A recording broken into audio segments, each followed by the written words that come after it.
Quarterback updates around the league. We've got another Elite 11 to talk about. And hey, it's game week. How about some week 0 picks? We'll do it next. This is That College Football Show. Lock in and let's go.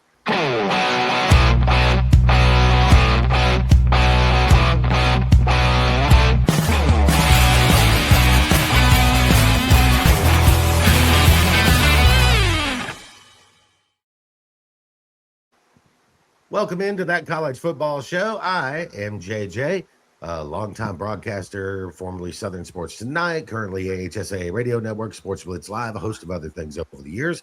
He is former Auburn national champion linebacker, the one and only Eltoro. Freeman. Eltoro, how you doing, man? Doing good, Jay. How about yourself? Fantastic. You know, we get real live tackle football coming up this weekend. It's week 0. Now, a lot of the teams that we talk about, they're not really playing this week. They'll be next week. So it'll be a much bigger show next week. But we got actual football games that we can break down tonight. So we're going to do that.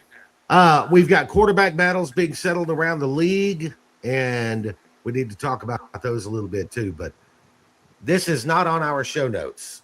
And I think it needs to be talked about, El Toro. So we're going to start right here in the Glenn Smith Chevrolet GMC studios. What in the world's going on in Texas, man? I know, man, Jay. So let's just go to just a few things that have happened over the course of the last several days. Texas dismissed a prominent linebacker from the team for conduct detrimental to the team, is what they termed it. They had their second scrimmage, and insiders, observers, and some scouts that were watching said that Arch didn't look good. And the offense didn't look good. It was a bad performance from Arch and the offense. And you had a player's father go on social media on Twitter and say there's a lot of blank going on at Texas that y'all don't know about, but I'm getting ready to expose it all. Can you tell me what in the world's going on with that?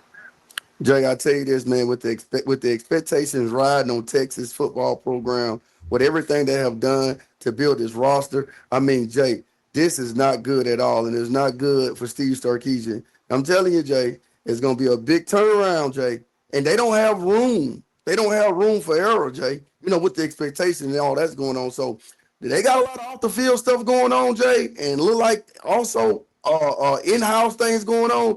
So they better get this fixed fast, and I mean real fast. And I don't know where it's coming from and why it's happening, but I'm going to throw this out there, and I'm not saying this is the reason. I haven't heard this, read this, anything, but this is a concern I have in the NIL era, right?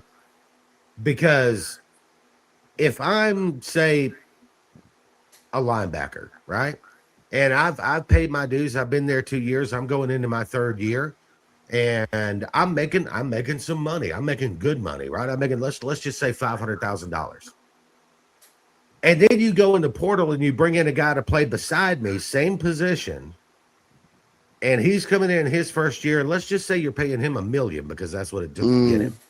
Now all of a sudden I'm looking at the guy next to me who plays the same position, who's never played here before, and I've been busting it for 3 years, and you're going to pay him double what you're paying me? Do you see where I'm going with that? Yeah, absolutely. Absolutely. I think the coaches, the GMs have to be very careful when you go in the portal. It's one thing if you want to go spend a few million on a quarterback, everybody understands how important that position is. It's another thing if I'm going out and spending $1 million on a left guard and the right guard is making $400,000. You see what I'm saying? Absolutely, Jay. Great point.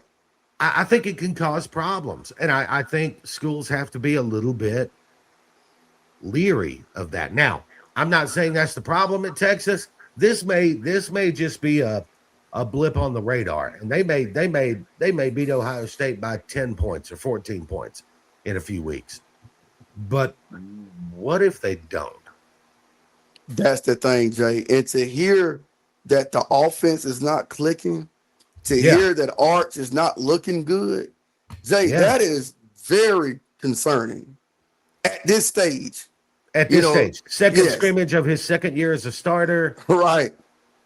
Everybody's expecting big things, and then you have this scrimmage, and you got scouts going, he didn't look good, man, and the offense doesn't look good. And And with all, I mean, you have spent major dollars on the offensive line and wide receiver. You've got major money committed to Arch. You've got two, Raleek Brown and Hollywood Smothers. You got two running backs that went over 1,000 yards last year at other schools. And then you hear, well, second scrimmage, not looking so good. That's bad news, brother. That ain't good. I'm with you, Jay. Not good at all. The Texas Longhorns. I don't know if we're going to enter some Texas drama coming up this year, but I'll say this. If they lose to Ohio State, keep an eye on it because it could get real interesting, man. Real interesting. Fast. Move into our regularly scheduled programming tonight. And before we do, just a reminder, like and subscribe to the channel. The button's right down there below me. Hit that subscribe button. Give us a like. Leave a comment. Hit the notification bell. All of that stuff doesn't take you any time, doesn't cost you any money, and it helps us out tremendously. We keep growing. We've been doing this now for almost, right at a month. And I think we're getting close to 100,000 views. So that's great to see. We appreciate it. But listen, that subscribe button, that like button, that notification bell, all very important. Thank you so much for doing that. All right, Eltoro, here we go. Quarterback updates getting decided around the league. We know about Keelan Russell, the new starting quarterback at Alabama. That was announced a few days ago. And then shortly after that, Florida announces Aaron Philo is going to be their starter for the Gators. Tennessee is going to go with the true freshman, 5-star Faison Brandon. Only been on campus a few months. He's going to take the first snaps for the Vols. Do not, at the time of this recording, have an answer on Vandy yet, and I don't know which way they're going to go on that. But I mean, you and I have been saying now for a few weeks, it's Keelan Russell at Alabama, it's Aaron Philo at Florida, and it's Faison Brandon at Tennessee. So none of these I don't think are surprises, right? Right, not at all, Jay. Not at all. I mean, Aaron Philo, by all reports, has looked really good. But I think with all of these guys, Tramel Jones Jr. at Florida, George McIntyre at Tennessee, Austin Mack at Alabama, it sounds like none of them had like bad camps. So they're pushing those. The competition pushes you, right? Yeah. So if you're making the other guy better by competing against him, you're helping the team in that way. You're absolutely right, Jay. And I tell you, man, the decision Alabama made with this quarterback, Jay, it just raised the bar for them. Alabama making that decision right now, Jay, and not allowing this thing to linger into the regular season was huge. They got a guy, and I think is the guy to run the offense, Jay. And I'm gonna tell you right now, Jay, if the offensive line and what it needs to be, Jay, this can be a very, very serious football team, Jay, in all of college football. Yeah, I think the offensive line in Alabama, here's kind of what I expect. We talked about this last show. It's a young offensive line, and 4 of the 5 starters are new. I think they're going to probably first couple of games have some moments where you go, well, they haven't gotten any better, right? And then if you're doing it right over the course of those first 2, 3, 4, 5 games, you're growing, you're getting better, you're getting more continuity together. And so I think if they can do that, like you said, Keelan Russell certainly gives them the higher ceiling. Without a question. Let me say this on Austin Mack, though, because I posted something on Twitter about this, and it kind of blew up. I think I've had 12,000 views on the thing. But I have so much respect for that kid because it was leaked out that he had offers this past offseason. Remember, he came in the game against Indiana and looked good, threw the ball well. Somebody even said he had an offer, might have been as much as $3 million to transfer in the offseason. He knew he was going to be competing for the job against a 5-star plus prospect that a lot of people think is a phenom, right? Mm-hmm. It would have been the easiest thing in the world, man. Somebody's going to guarantee me a starting job and give me $3 million, but he didn't do that. He chose to stay and compete for the job. He chose to believe in himself and stay and work and compete. And even though he didn't win the job, he has my respect. And I think Alabama's in a good spot if something happens with Keelan Russell and Austin Mack needs to come in. I agree, Jay. And I tell you what, man, that tells a lot about the Alabama program. You know what I'm saying? That tells a lot for a guy that's been offered $3 million to leave. And he chose to stay to compete. And I'm sure whatever he was getting that $3 million offer, he's probably going to be projected as a starter. So but to stay and compete, it says a lot about the program. Also, Jay. Well, I think it says a lot about his relationship with Kalen DeBoer. I think absolutely.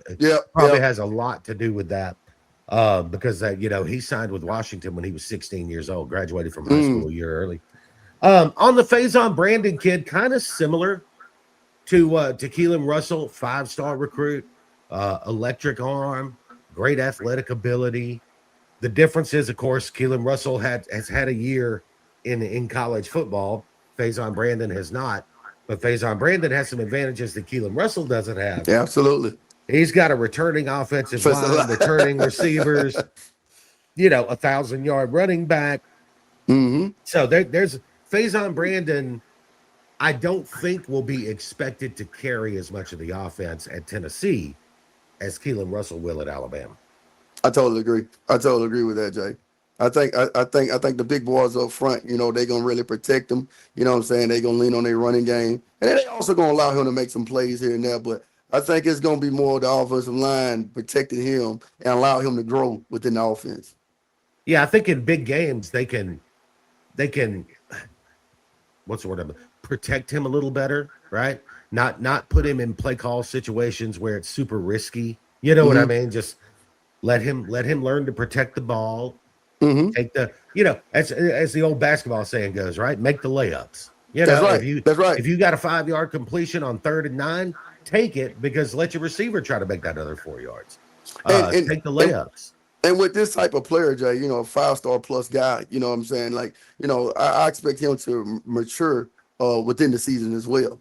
You know what I mean? So he's not a regular guy, So that's also upside too, man. I'm fascinated with this Florida team, as you know, because we've talked about it. I'm a big fan of John Summerall. I was when he was at Troy. I have a degree from there. I am a big fan. So Philo, I've studied quite a bit. He was not, one of these 5-star plus guys coming out of high school, but he was a 4-star guy when he committed to Georgia Tech, and broke just about every state record in Georgia for passing. I mean, this guy can sling it. Little bit of a gunslinger, likes to push the ball down the field. There's nothing wrong with that, man. You're at Florida. You're going to be in the home of Steve Spurrier, man. They want you to sling the damn ball. You know what I mean? Absolutely, Jay. Absolutely. And I can tell you, man, Philo, he definitely can get it done, Jay. You know what I'm saying? It's just, like we talked about before, Jay, don't get too overconfident in yourself and start forcing things. Take the check downs and again, and lean on that running back you have, man. You got a user back there, man. Not only that, but I mean, with Dallas Wilson and Eric Singleton and Vernell Brown Jr. at wide receiver, I mean, a 3-yard completion might get you 30 yards with one. That is also true. Absolutely, Jay. So, it's going to be fascinating to watch this Florida offense. I think the defense is going to be fine. I think the offense has a chance to be super explosive. And I know that's music to the Florida fans' ears. So we've talked about those 3. Those are the 3 I wanted to talk about. Any of those 3 to you give you a better feeling about a team or a worse feeling about a team? Well, Jay, I mean, Kalen Russell, I mean, he got to give you a better feeling about the Alabama offense. I mean, he's a dual threat guy. You know what I mean? He any defense he's going to keep all defenses honest. You know what I mean? Like the things he can do in the pocket and outside the pocket is remarkable, Jay. So I mean, you have to say that, you have to give it to him, Jay. I would agree with you. Tom Luganbill was on the Next Round show out of Birmingham, and he's very involved in the Under Armour All-American game, right? And they because he was very familiar with Keelan Russell. He played in that game. He practiced that week. And Luganbill is a former coach, scout, all of that stuff. And they asked him what are Alabama fans getting, and he said, in in 15 years of working with the Under Armour All-American team, he had never met a quarterback who was as prepared and studied up as Keelan Russell was. Wow. And so that says something about you right there. I mean, if you can get in the playbook, at a young age, that's only going to help you. Anybody make you feel worse? I don't know if I feel worse about Tennessee. I do worry about a kid who's only been in college for 6 months, but I think the material around him gives him a chance maybe to overcome that. I agree 100%, Jay. I think he's going to have, if it's not the best offensive line in the SEC, it'll be one of them. And absolutely. 1,000-yard back. He's got receivers. He's got proven weapons around him. I will say this though, Tennessee, all they've lost on defense, they might actually need Faison Brandon to get him 35 a game. You know what I mean? Absolutely. Against the better teams, that's what it might take. Right, and, right. They get Georgia Tech week 2, so keep an eye on that game. I want to see how Tennessee looks against Georgia Tech, and that'll kind of cement in my mind what I think of the Volunteers. Let's move on to the next topic, Eltoro. We've hit the quarterbacks. We busted on Sarkisian a little bit. Week 0 games and picks. Not going to worry about picking them all. Actually, just picked out 3 because I think these are the 3 most interesting games. And let's get into some picks. Before we do, I want to introduce you guys to one of our fantastic sponsors here, and that is Glenn Smith Chevrolet GMC. You see the logo down there in the corner. Glenn Smith Chevrolet GMC, they're located in Opelika, Alabama, East Central Alabama. Over 500 vehicles on the lot, ready for immediate delivery. You can check them out online at glennsmith.com, GLYNNsmith.com, from trucks to economy cars, with gas prices being what they are. They got sports cars, big old family cars, whatever you need. They're going to hook you up at Glenn Smith Chevrolet GMC, glennsmith.com, GLYNNsmith.com. All right, Eltoro, early in the morning on Saturday, the North Carolina Tar Heels are taking on TCU in Ireland, of all places. But last year, this game did not go very well for North Carolina. First game, it was in Chapel Hill. Everybody's excited. Bill Belichick's here. What did he say? We're going to be the 33rd NFL franchise.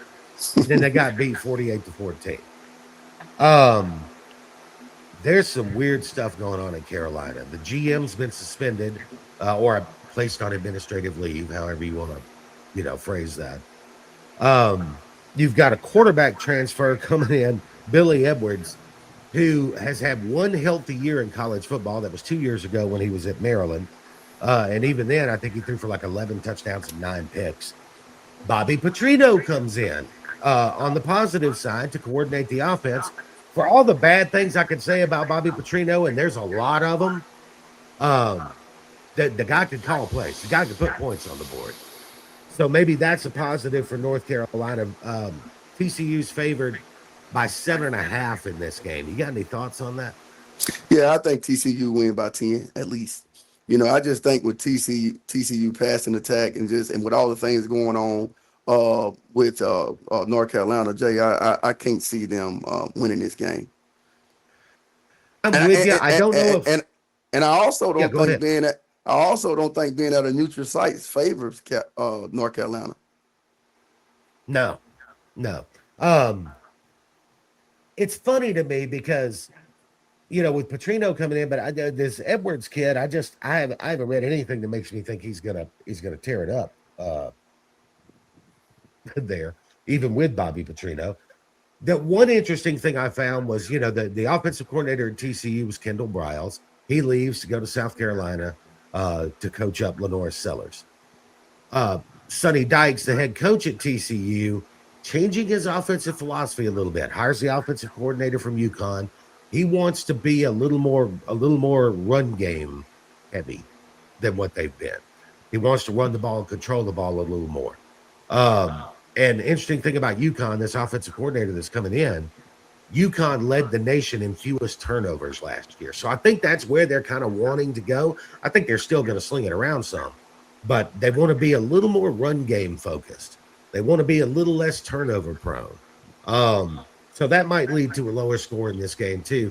Mm-hmm. But yeah, I mean, with everything going on at North Carolina, I can't imagine them pulling this upset, and maybe they do and shock the world. And but I think it might not be 48-14, but it's going to be more than 7.5.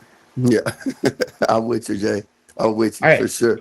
that game's at 11 a.m. on Saturday. The 2:30 game on Saturday is an interesting one. My favorite game of the week. The NC State Wolfpack travel to Virginia. Now, Virginia was in the ACC championship game last year. Had a really good year. Tony Elliott, the old Clemson offensive coordinator's there doing good things. Dave Doran's been at NC State, I believe, 14 years now. Been there a long time. He's won 9 games a lot of years, never got to 10. They were supposed to play this game in Brazil, and then that deal fell through. So now they're going to play it in Charlottesville, Virginia. I like CJ Bailey at NC State. If he still had Hollywood Smothers running the ball and Noah Rogers catching the ball, I'd feel great about NC State in this game. But Virginia's a 5.5-point favorite because I mean they're playing in Charlottesville, man. NC State wins the game, Jay, because of CJ Bailey. I actually think the same thing. So that's 2 for 2, man. We got the same picks going on so far. I'll tell you, I like CJ Bailey too.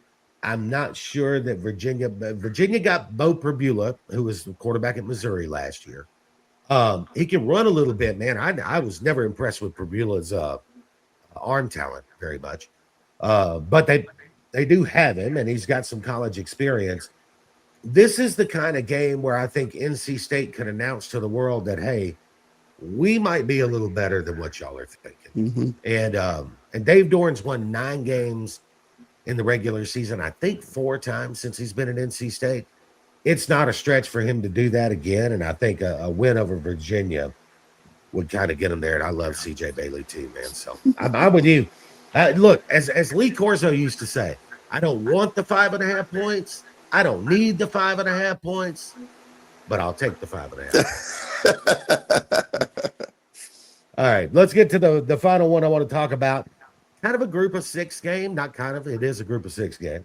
It's going to be at 9 o'clock Saturday night, man. You're going to have to stay up late and watch Fox. Memphis at UNLV in Vegas. UNLV, at least as of this recording, had not named their starting quarterback. You got Jackson Arnold, transferred from Auburn, and Alex Orji, who transferred from Michigan.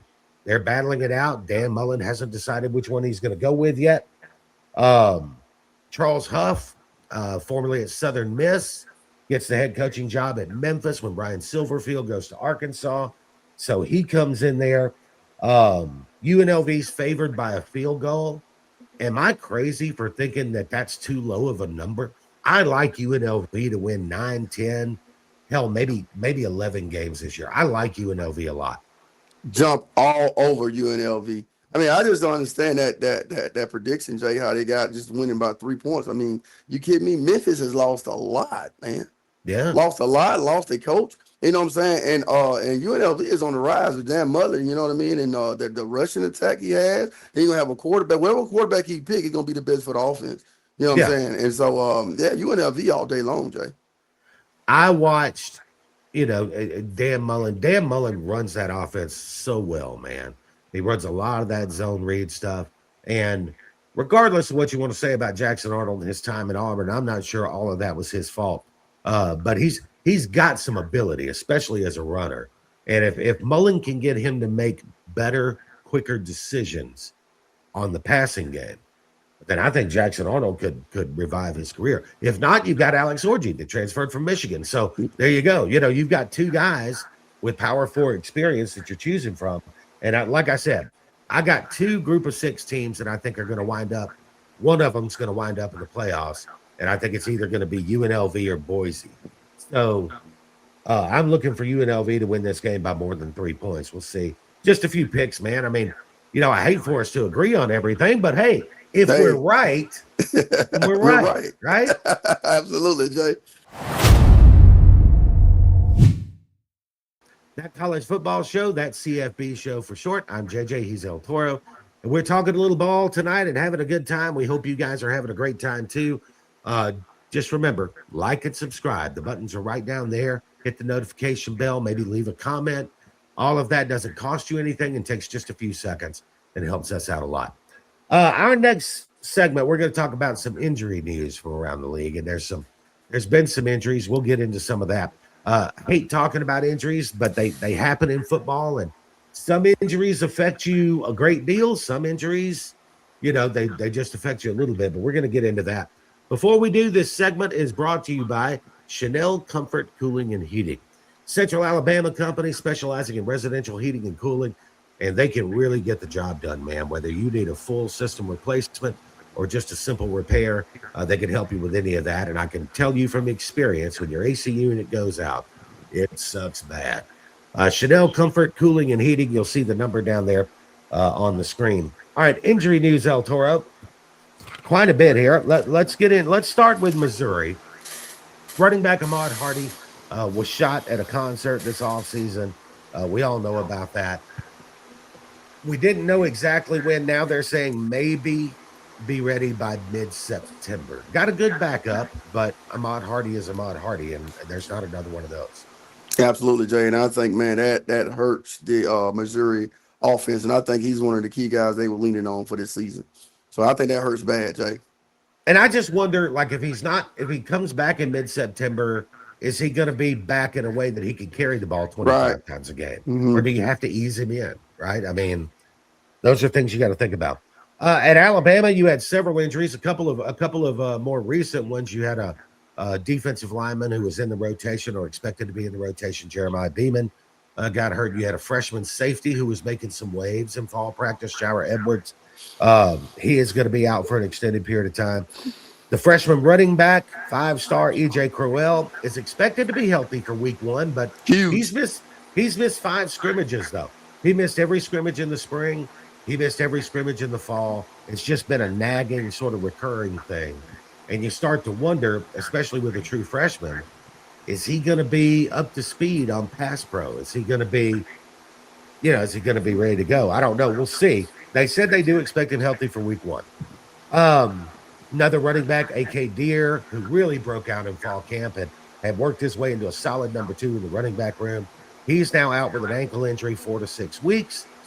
But they did get some good injury news in Tuscaloosa this week, as Noah Rogers, the transfer wide receiver from NC State, who had a great spring and had kind of bolted up the wide receiver depth chart in the spring. He tore an ACL in the A-Day game. Apparently, he's healing faster than they expected, because some pictures came out from practice earlier in the week, and he was practicing in a contact drill. He did not have the no contact jersey on. He was doing a drill. He was catching a ball, and they were, hitting him with the pad, kind of a contested catch thing. So it sounds like he's coming along faster than they thought, which he would be a great addition to have back in that wide receiver room too. Injuries happen, and if you're Alabama, you hate to see a couple of running backs with injuries, because you need that running back room to be good this year, man. Yeah, absolutely, Jay. But I tell you, Jay, EJ Crowell, that kid there, Jay, is amazing, man. I'm telling you. So if he's able to suit up in week 1, Jay, this is not a regular freshman, man. No. I had the opportunity to watch this guy more than one time. This guy can make noise the first week, Jay, without question, man. And I know he probably missed a lot of I'm aware that he missed a lot of practices and things of that nature. But Jay, this guy got it. I'm telling you, man. I haven't figured out yet who he reminds me of, probably because I haven't gotten to see him run it at the college level yet. Trent Richardson. You think Trent Richardson? Trent Richardson. I'll take it. Bama fans will take it too, I promise. Let's move to Texas, where left tackle Trevor Gooseby hurt his knee. They were really concerned. Turns out to be a bone bruise on his knee. He is listed as day-to-day. I think they got to do whatever. I ain't worried about game 1, but they got to do whatever they got to do to get him back for Ohio State, man. You don't want to face that Ohio State defense with a backup left tackle. Absolutely not, man. That's the blind side right there, Jay. That's Art, man, blind side. He need that left tackle, man. And that left tackle out there, Jay, X and B. I'm telling you, man, Texas not looking. Things not sounding good. Too good at Texas right now, Jay. Things are weird in Texas right now, man. But that's the thing with Ohio State too, because you got an NFL defensive coordinator over there, and in the NFL, the talent's so even. It's about matchups, and if you got a backup left tackle out there, an NFL defensive coordinator is going to find a way to eat that up. Yeah, absolutely. I can about promise you that. All right, let's get into South Carolina. Man, there's a lot going on. All right, wide receivers Jaden Gibson and Jaden Sellers. That's Lenoris's brother. They're lost for the year. Edge Dylan Stewart, it turns out, has really not been working because he's recovering from a back injury from last year that he apparently played through. He probably shouldn't have. The left tackle, Jacarius Peak, transfer player, they highly regarded. He's got a knee injury. He's not expected to be ready for week 1. South Carolina, when I look at South Carolina a month ago, I'm going, man, this could really be a surprise team. And now with these injuries piling up, I'm going, I don't know about South Carolina anymore. I mean, how are you feeling? Jay, I'm nervous about South Carolina. You know what I mean, Jay? We were talking about, mid-season coach fires. Yeah. Yeah. I think it could be one on the hot seat right there in South Carolina, Jay. I think we got one warming up for that to happen. Shane Beamer, yeah, I'm with you. It's starting to feel like to me, whether you want to call it snake bit, call it whatever, it's starting to feel like to me that Shane Beamer's seat got a little hotter. Yeah, no doubt. At Auburn, you had edge rusher J.J. Falk. He, of course, is Kendrick Falk's brother. He's got a collarbone injury. He's lost for the season. And Ty Buster, who was a breakout offensive lineman in spring practice, he's going to be out 5 to 6 weeks. So you lose an offensive lineman and an edge rusher there. At Georgia, center Drew Bobo, that would be a big loss, but he had a hand or finger injury, but he's back practicing. Kirby Smart says he's practicing in full, no problems there. So that's big news for the Bulldogs. He had already was overcoming foot surgery in the offseason, had to have Liz Frank surgery for a midfoot break. So, all right, so of all of these that we talked about, I'm going to name them off, and I'm going to ask you to give me a number 1 to 5. 1, not really worried about it. 5 is season changer. Georgia center Drew Bobo looks like he's back at practice and okay. That's nothing to worry about, right?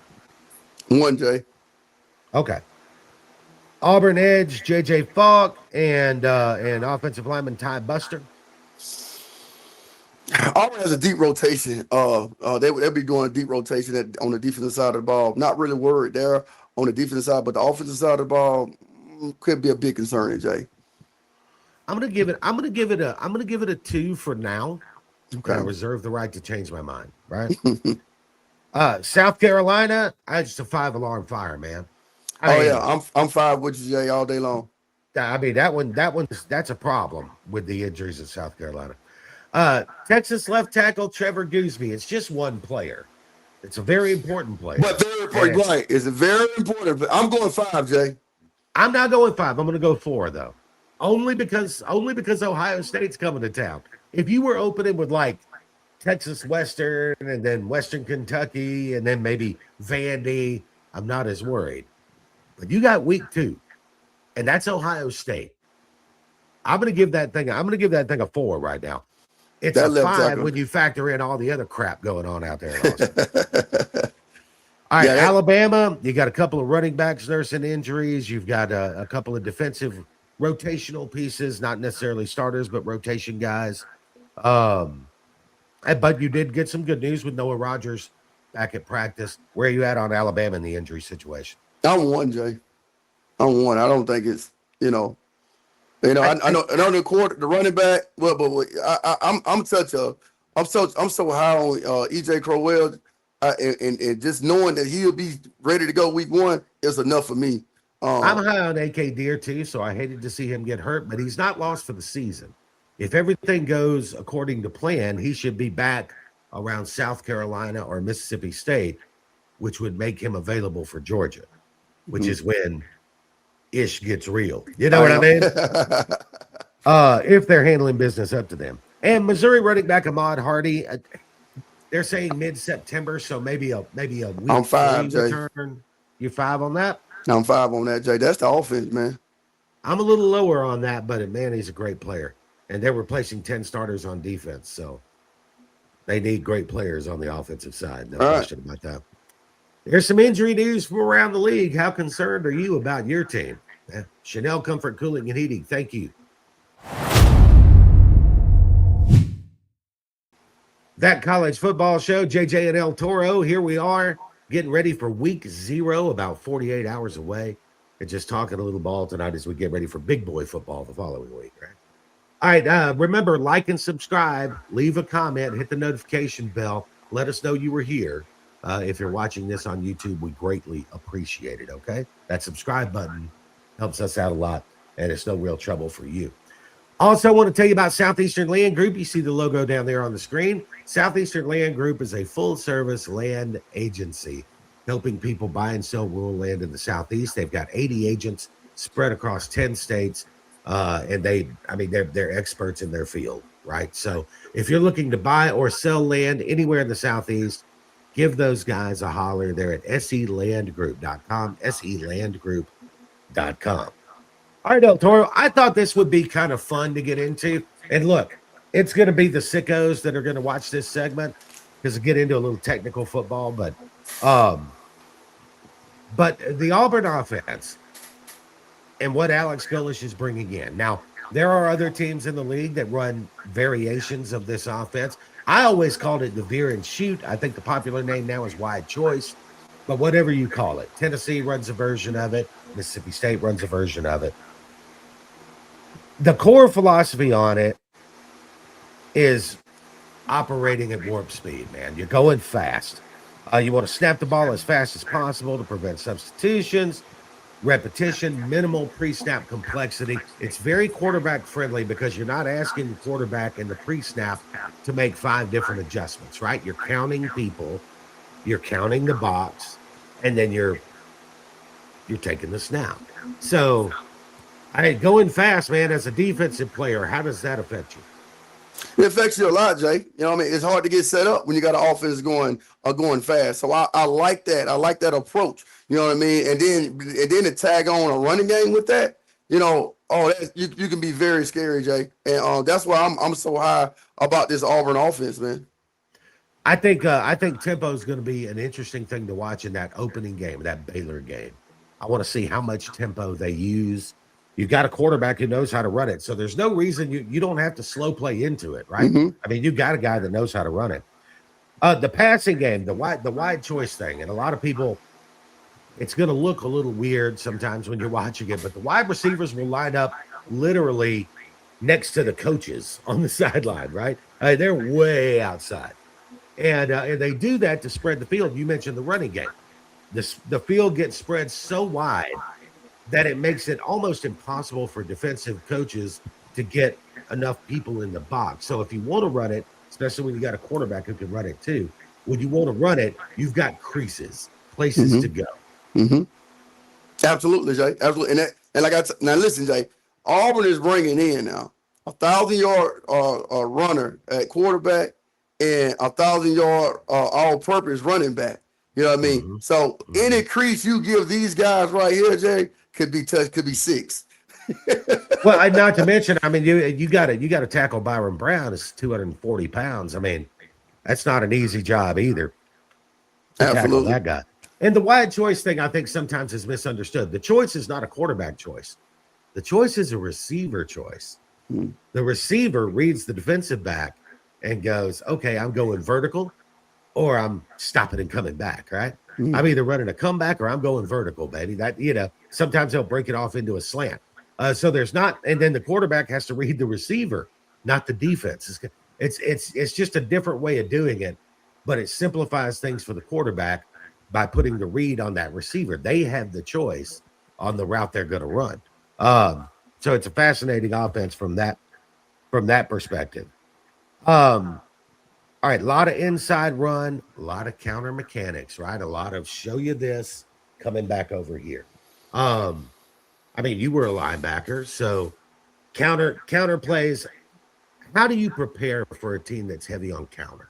It's tough because you got to be very disciplined, Jay. You got to stay extremely disciplined. You got to make sure you don't outrun your gap, overrun your gap, rather. You know what I mean? You got to stay. The key thing is just staying disciplined. You know what I mean? And don't allow things to go across your face. That what we would call it. Don't take the cheese. Don't bite the cheese. You know, Right. The eye candy and things of that nature. So yeah, it's extremely difficult, man. And you have to be disciplined when you're going against an offense like that. Yeah, and and that's one of the reasons they're able to run the ball so successfully, especially when you got a quarterback who can run it. Because one, you've got the defense spread out sideline to sideline, and then you're going to give them a little misdirection here and come back this way. It's tough, man. I mean, it's tough. It's tough on defenses. I mean, go back and look at Tennessee under Josh Heupel and what they've done the last 3 years. I mean, they're running the hell out of the ball over there, because it's set up for you to be able to do that. That's why I think him having a true freshman quarterback maybe is not as much of a negative as it would be in another offense, right? If you had a true freshman quarterback at like Alabama, right, runs a very NFL style, a lot of pre-snap decisions have to be made, a lot of post-snap reads there, but with a young quarterback running that, it's a little easier on him. And at Auburn, you don't have a young quarterback. You've got a guy who's been running it for 3 years. So I think Auburn has a chance, depending on offensive line play, right, to have one of the best offenses in the league if it all comes together. Even if it come together, Jay, with that defense, you'll see why I've been so strong about Auburn winning the Iron Bowl this year. Look, I think I told you before, I think Auburn's ceiling is about 9. I think the floor is 5. It's a wide, but 5 wins only happens if the offensive line's just not good and maybe the defense has some injuries and slips a little bit. Maybe Byron Brown misses some games. So that would be the absolute floor to me, but that would take some special circumstances. My guess is they're going to finish between 6 and 9 wins, and a lot of that's going to depend on the offensive line. I'm with you, Jay.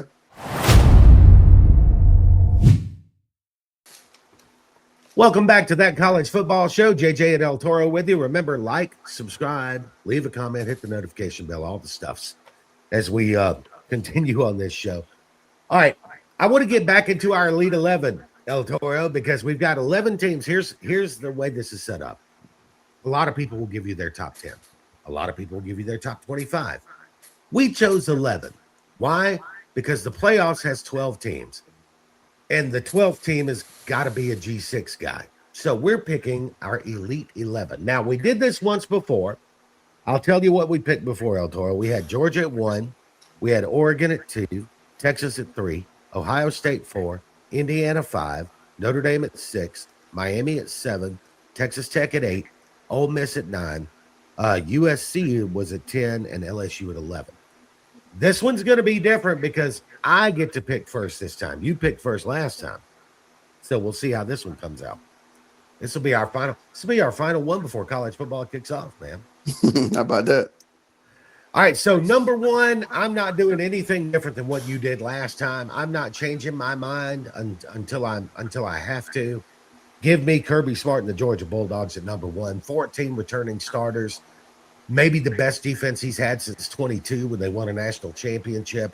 A quarterback that's a gamer. Nate Frazier at running back. I think they've got enough receivers to make it work, and maybe one of the top 5 offensive lines in the country. I'm taking Georgia at number 1. Love it, Jay. I love it. Number 2, Jay. I got Oregon, man. Yeah. It's hard to get away from it. I have one concern, and you know what it is. The 2 new coordinators at Oregon. And both of them were promoted in-house, and sometimes that makes me nervous. Why didn't you go out and get the best guy? Maybe you have the best guy. We'll find out. All right, at number 3. All right, I'm going to surprise you with this one. Because everybody thinks I'm a hater, and I'm not a hater. I just don't like their scheduling philosophy. Give me the Indiana Hoosiers. How about that, Jay? The Indiana Hoosiers at number 3. I am buying into Josh Hoover a little bit. All right, so here's a stat for you. Last season at Indiana, Fernando Mendoza, number 1 pick in the draft, now with the Las Vegas Raiders. Fernando Mendoza ran the highest percentage of RPO plays in college football. It was like 70 something percent, right? Guess what quarterback ran the second highest number of RPO plays? Who you got, Jay? Josh Hoover, who's now at Indiana. Wow. So not only did they go out and get a guy, they got a guy who does exactly what the they same. like to do, you know. And Josh Hoover was good. He was good last year at TCU. He might be even better at Indiana. So I'll take Indiana at 3. Who you got at 4? 4, Jay. I'm going to go with Miami. You got Miami at 4. Okay. I don't hate that pick. Malachi Toney. I mean, you know, we talked about him on the Heisman talk the other night. I mean, Malachi Toney could win the Heisman. Darian Mensah was the leading passer in college football at Duke last year. I don't know if that's system or if that's player, but I think we're going to find out in Miami because they would love to have a great offense. All right, that leaves me at number 5. I can't put Ohio State any lower than this. You got to give me Ohio State at 5. Love it, Jay. So it's just. I know they lost 7 starters on defense, but there's so much talent, man. It's so much talent. Give me Ohio State at 5. All right, at 6, Jay, I'm going to go with Texas. All right, so you're not completely off the bandwagon, right? That just got too much talent, Jay. If you didn't take him at 6, I was going to take him at 7. So yeah, there you go. Yeah, there's so much talent there, and all of this stuff that's happened in the last week is concerning. I mean, it's concerning because you start to wonder: is the locker room having trouble? Is there a culture issue going on? What's happening? But there's a lot of talent, and maybe all of this is nothing. And if so, then we'll find out. All right, that leaves me at number 7 with the Notre Dame Fighting Irish. I think they're really good. I think they may go through the whole season without us knowing how good they are because the schedule's so soft. Now, they do have to play BYU, and, you know, BYU's legit. But if Notre Dame's as talented and as I think they are, I don't see them having a lot. Now, they do play Miami in November. That's huge. But Miami has to go to South Bend, Indiana in November. Oh. So keep that in mind. So anyway, I'll take Notre Dame at number 7. Number 8, Jay, I'm going with the Rebels, man. I'm going to Ole Miss. Okay. I don't hate that. Wait, I think we're the only ones that think of Ole Miss as highly as we do. You know, that I know it's a first-year head coach, and we'll see. But Trinidad, man, I love that guy. All right, that leaves me number 9.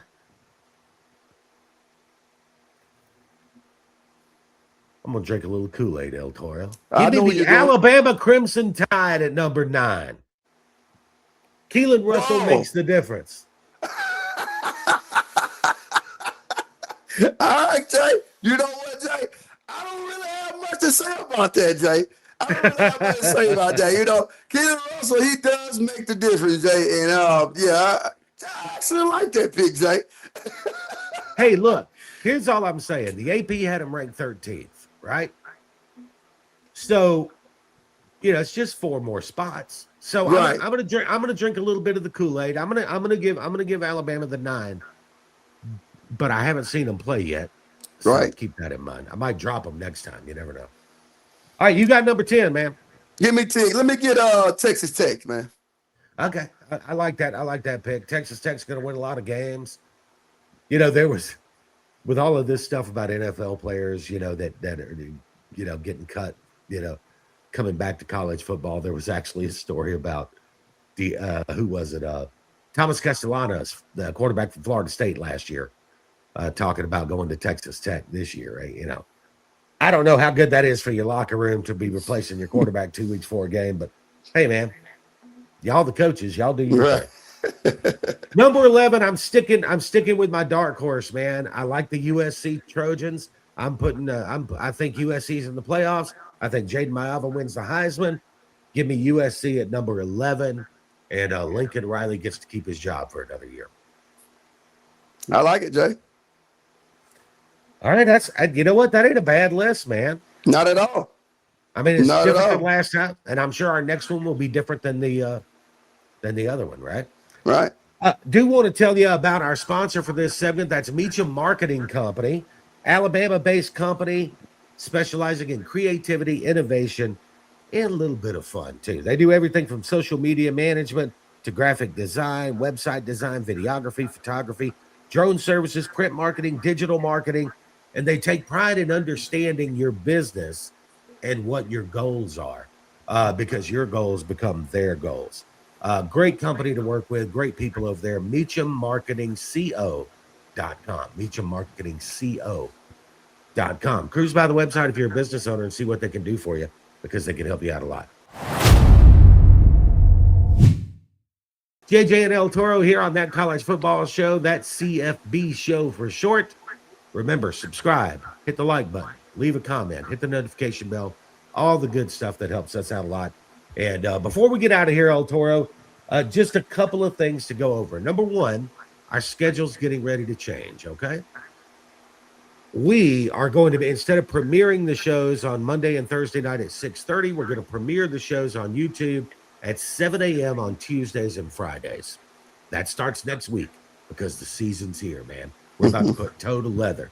So next week, you can catch the show Tuesday morning and Friday morning, 7 a.m. And we're going to have some special programming shorts and different things going on in there too. So we want you guys to be aware of that.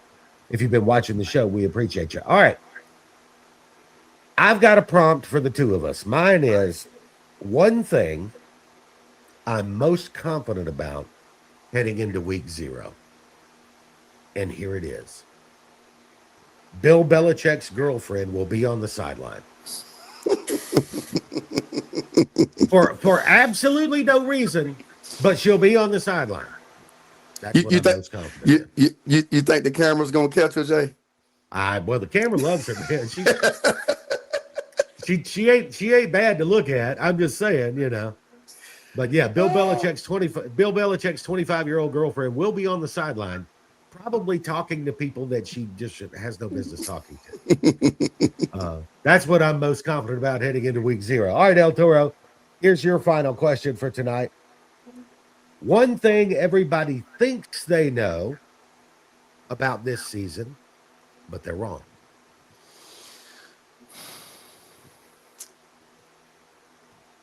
I got 2, Jay, but I'm gonna keep it at 1. Okay. I'm gonna go with this, Jay. Byron Brown.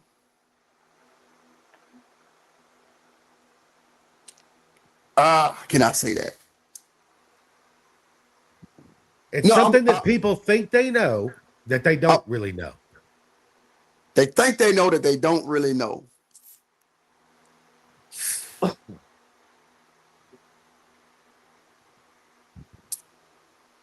Byron Brown is a Heisman candidate, Jay.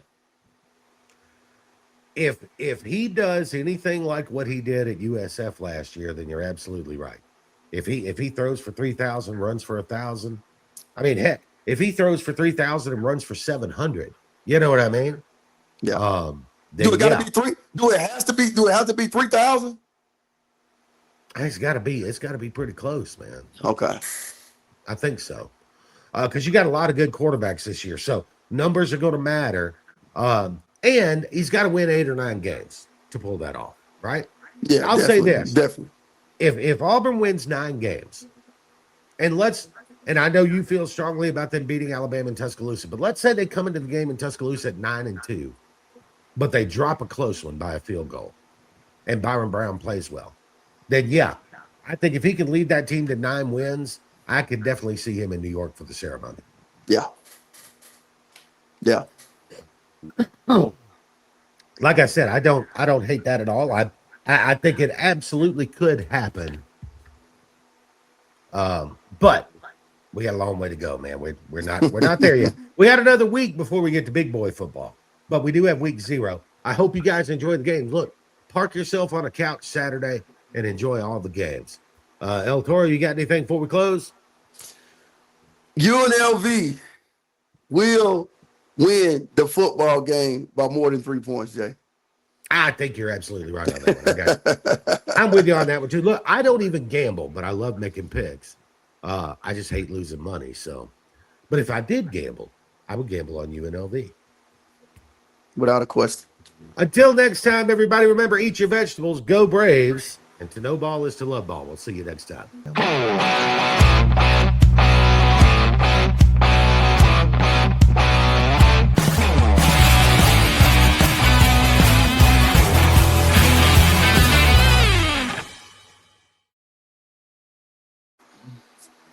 All right, He's gonna man. be up there, Jay. Byron Brown going to the Heisman ceremony, man.